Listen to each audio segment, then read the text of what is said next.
What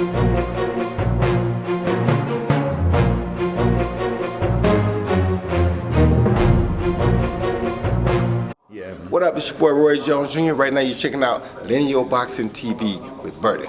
Don't miss it, the man is fantastic. He even tell you about, look, he got the best looking guy ever boxed, the best fighter power ever, right here. Steve Bird, Lineal Boxing TV, joined by Pete Mercer. Hello. Pete, so just give us your feedback after that show. I got promoters, my promoting point of view, I'm over the moon because I left a certain promotion and now I started my own, and I felt like I showed what I can do and put my stamp on it and made it how I want it. So from a promoting point of view, it's a success, and I've had nothing but good feedback, really good feedback. So I'm really proud of myself, and I'm really happy with the team that helped me. I've got such a good team behind me. I'm the man doing it, but it's not me doing it by myself. So I'm just really happy with how it went. You know, it looked beautiful. The fights were good. The crowd liked it, so they want more. I'm happy, really happy. Just quickly explain as well, just quickly, because the amount of work and effort that goes into something like that, people don't see the phone calls, the training sessions, plus you're cornering so many fights. Yeah, you might have to be a little bit mad to do it, especially if you're working full time. But if you're like just like you, Steve, if you're like a massive boxing fan, it's kind of a pleasure to do, but it's a stressful 3 months leading up to it. The logistics, the planning, pulling everyone together. It's an insane amount of work, but I'm ready to do another one. I'm ready for it. That was my next question. So there were a lot of people afterwards when I was interviewing them talking about their fights. Desperate for rematches, desperate to fight again. Yeah. Are you going to be doing it again? 100%. It's just a case of I need to. There's a lot of interaction with the council for this. Yeah. Woking Council have been fantastic, so I'm going to speak to them. Probably go and see them next week. I've already got an email saying they're over the moon with it, but then I can't just say I want this date. I've got to go and speak to them and get it sorted. But I intend to make that secure 3 dates for 2019. Perfect. You did your fight recap. I won't go through all the fights, but I'm just going to sort of, from my perspective, watching it, videoing it, some of the standout fights for me. Firstly, what was really fantastic to see was to meet Grant Waterman. What a legend that guy is. Grant's he's a legend. Like he probably reffed over, I'm guessing, 5,000-10,000 fights. Yeah. He knows his stuff thoroughly. He's a UFC referee. He was the cage rage man back in the day. He's a fantastic MC. It's a privilege to have him on the show, and he's a great fella. I did a quick interview with him. We only chatted for 10 minutes. You could chat to that guy for 15 hours, and he just knows the sport back to front, doesn't he? You can just sit there and listen to what the man has to say. Yeah. And I'm sure he's given like the pre-fight.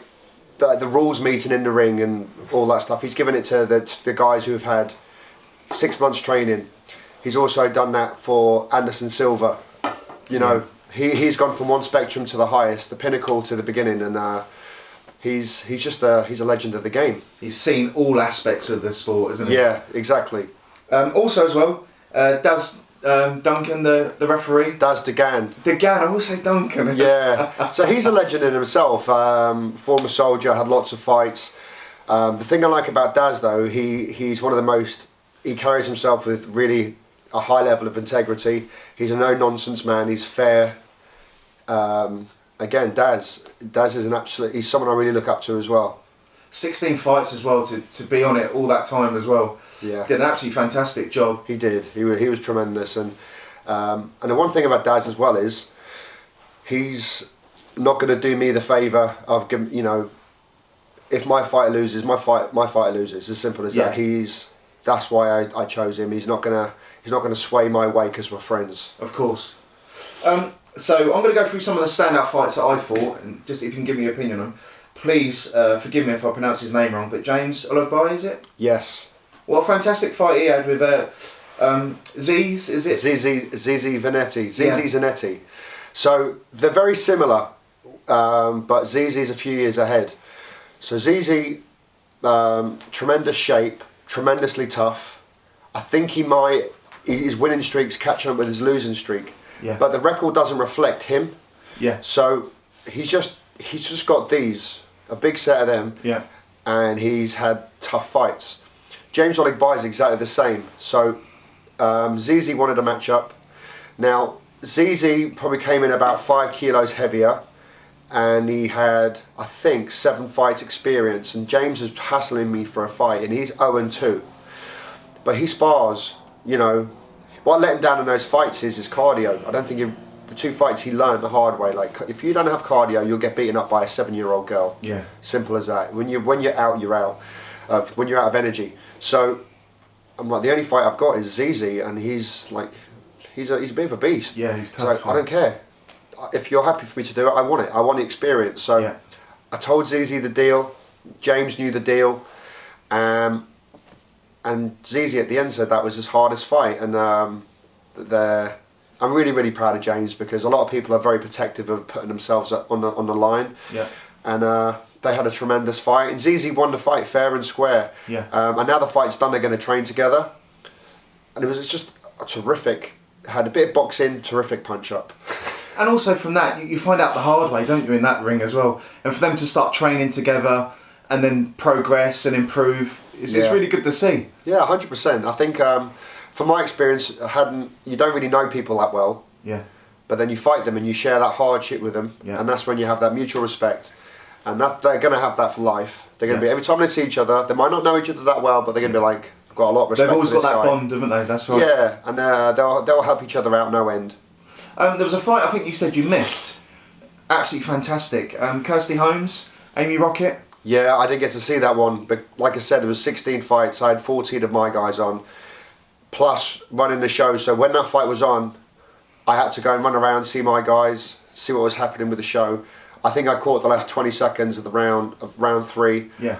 And apparently, I heard the crowd. It was supposed to be an amazing fight, so I look forward to seeing it. Really, really close. Yeah. It was one of those fights where Kirsty had to keep this girl off her all seconds, 1 minute at a time, 1 second at a time, 1 round at a time, just keep her on that jab, because she was relentless coming on her. Well, I saw Amy, and Amy was quite small in comparison to Kirsty, and my game plan, if I was Amy, like Alice had the right game plan, roll, drop a level, get in. If you stand on the outside against Kirsty, you're going to lose on a jab.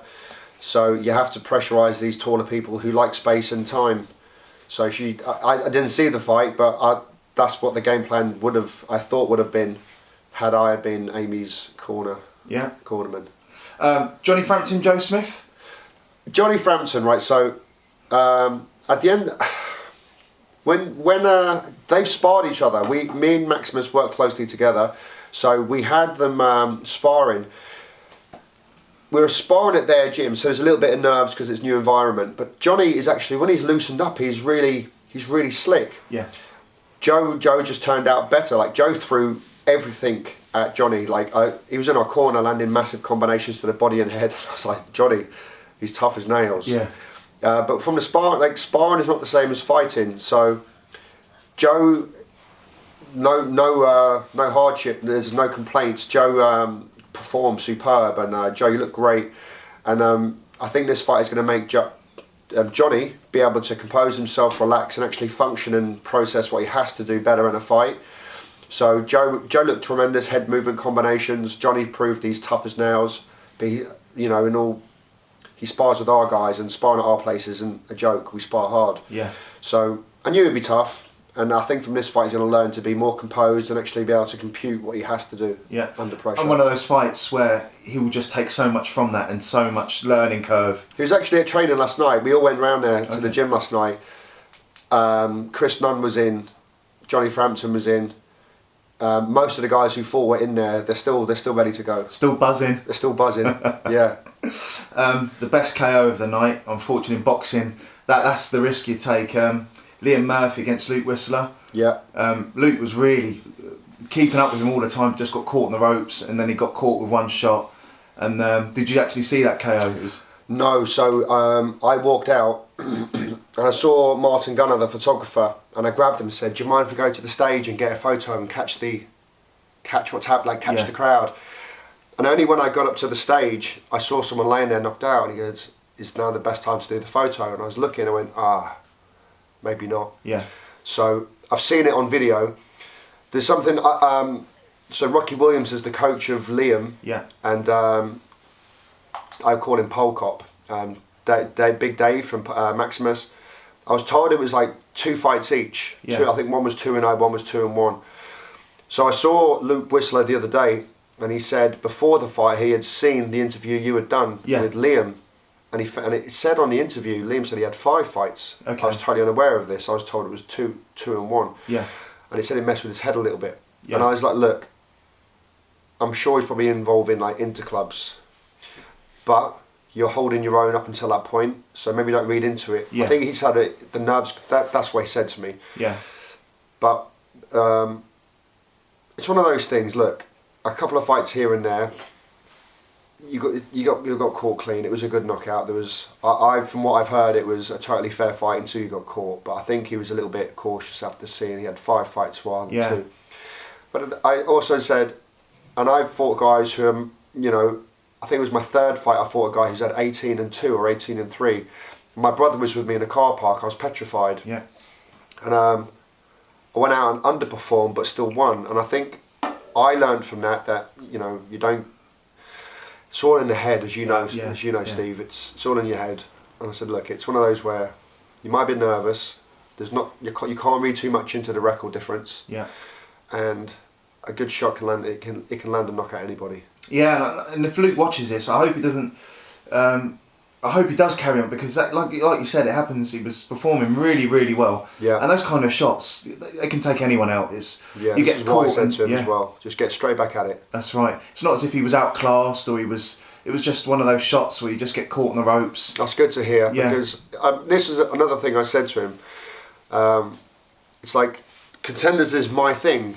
So I said in like 10-15 years time, when you're coaching and you put on a show, it will be in your interest to make sure everything is straight down the line, because you're the one who will take all the praise, but you'll also be the one who takes all the flack. That's right. So I'm not stupid, and I'm not going to put myself in a position where I give myself flack.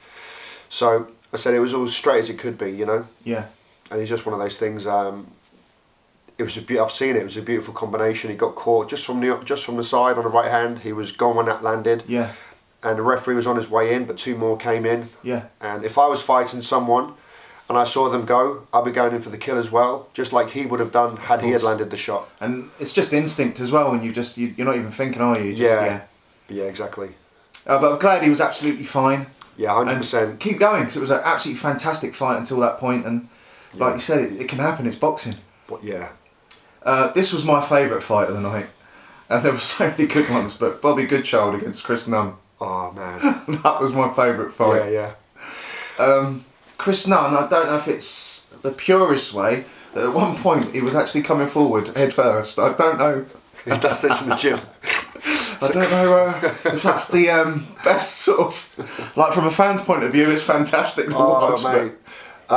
Chris is really durable, right? And he looks like he'll punch like this, but I've sparred and I've fought people who can punch, and people who can look like they punch but they actually can't. Yeah. Chris can punch, and he relies on that power. Yeah. But he also relies on this too much. And I saw at one point he got caught. He went, "Argh!" I just came forward and started trying to windmill. I'm like, no.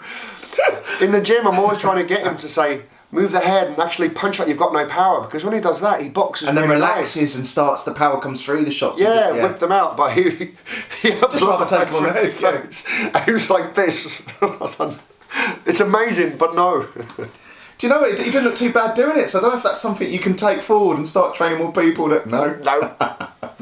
But Bobby Goodchild stayed with him the whole way. That was. And respect to Bobby, these two again. This is matchmaking at its purest. They're both new to it. They were both brand new to the fight scene, and it was what a great fight they had. And they both enjoyed it. And like I said, Chris was at the gym last night with a big smile on his face, and he can't wait to get back at it.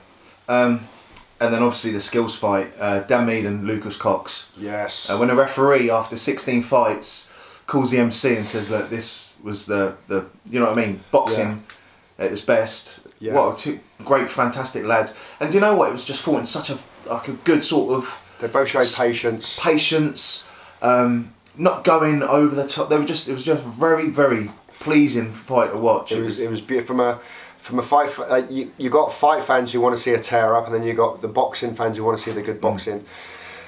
And again, there's zero excuses from me, because I knew, and Dan knew what the score was with Lucas. Lucas has got a lot more experience, and in MMA, I don't think he's okay. He might have had K1, but like I said, I've done PTs with Lucas, and I've got nothing but great things to say about him. Yeah, he is phenomenal. Yeah, but so is Dan. But Dan's obviously 17, and Lucas is like 21 or 20. And I'd love to do that fight again at some point, and they can even train together and compete. But Lucas had that confidence to bob, weave, hook over the top. Dan was doing everything we wanted him to do, jab, and look for that gap for a nice cross and just try and keep him the end of a jab. I thought he did well.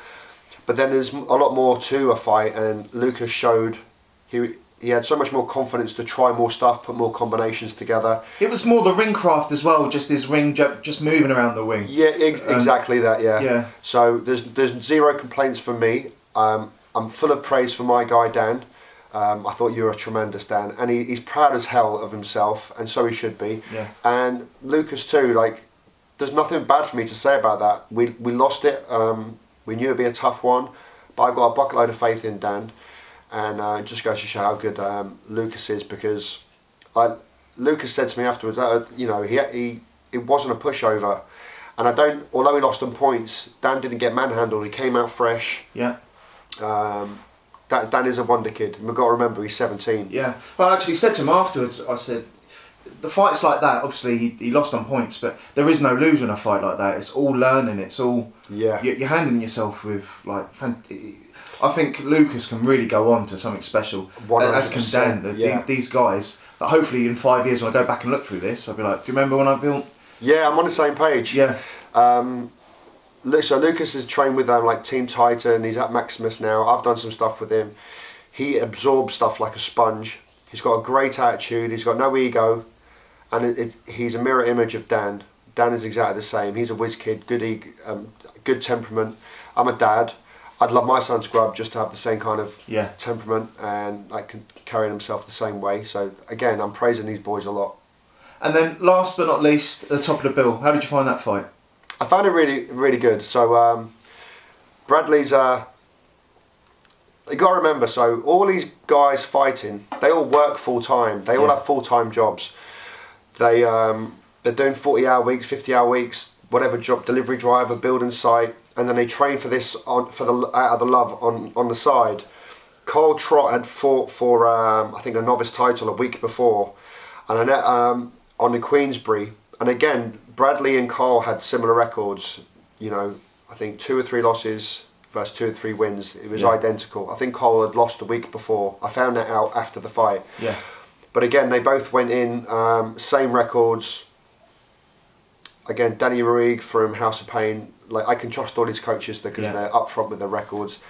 And Brad won, I think, was it 3 rounds? Quite comfortably in my bookie, Yeah, so, but again, it was a good fight, and Brad's starting to believe in himself, and with that little spark of confidence that he is starting to get in himself, he'll be able to perform a lot better, and we'll see what we see in the gym from him. Can you just let him know he needs to improve his Oli shuffle though? At one point he did his hands down, and I think his tongue came out his dinner. I'm like, no, don't get cocky, hands back up. Yeah, absolutely fantastic night. How much money did you raise then? £1,100. £1,100. So I went to the school the other day and I told them, and she started crying. She got really upset. It's lovely, isn't it? It's really nice. So I'm happy I've done something positive for them. Starting crying in a good way, or? Yeah, she was over the moon. She was like, "That's not enough." Didn't expect more. No, she was really happy, and so I'm planning and plotting things to do, and I'd like to do try and do something similar, but rather than just donate a set amount, try and fund some sort of scheme for them to do something positive.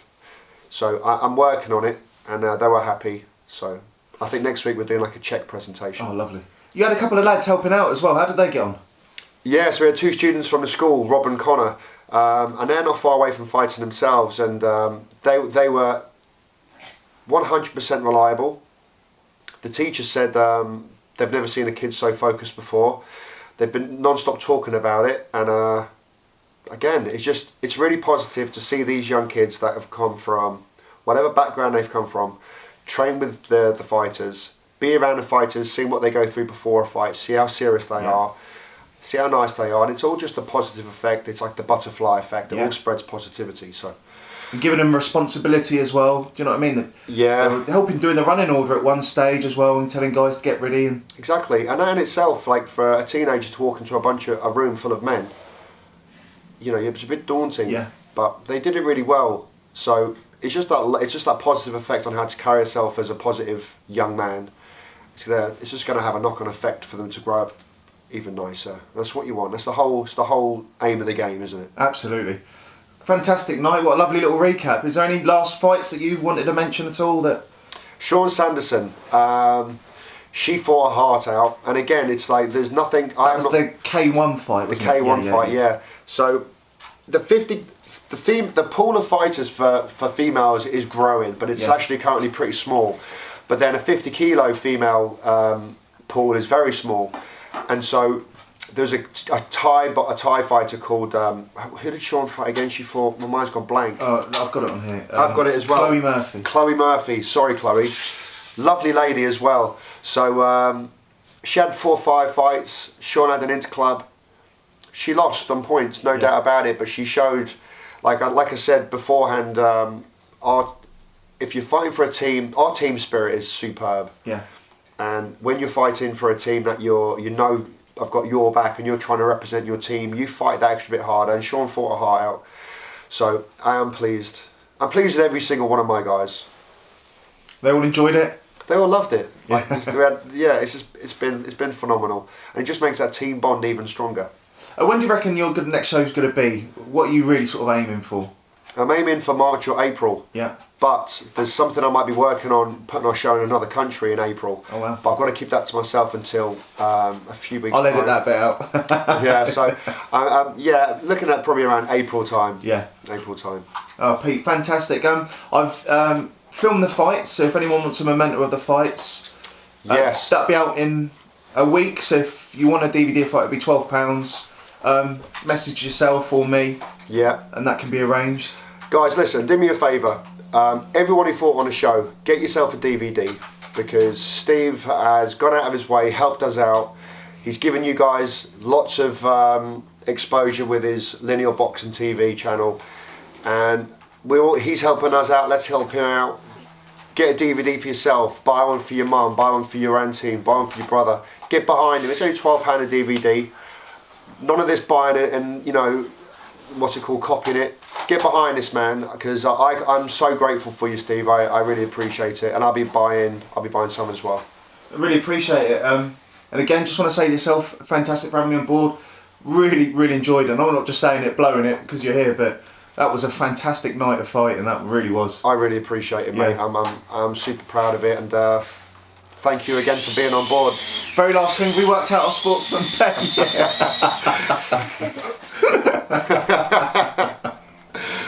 That was rubbish. It's got more power though. My son's down here trying to fly a helicopter at me. Have we worked our sportsman bet yet? I think you said you were changing your Tyson Fury prediction as well. Yeah, so previously we made a sportsman bet. My prediction was Tyson Fury will make Deontay Wilder look silly, but then get caught. I'm gonna.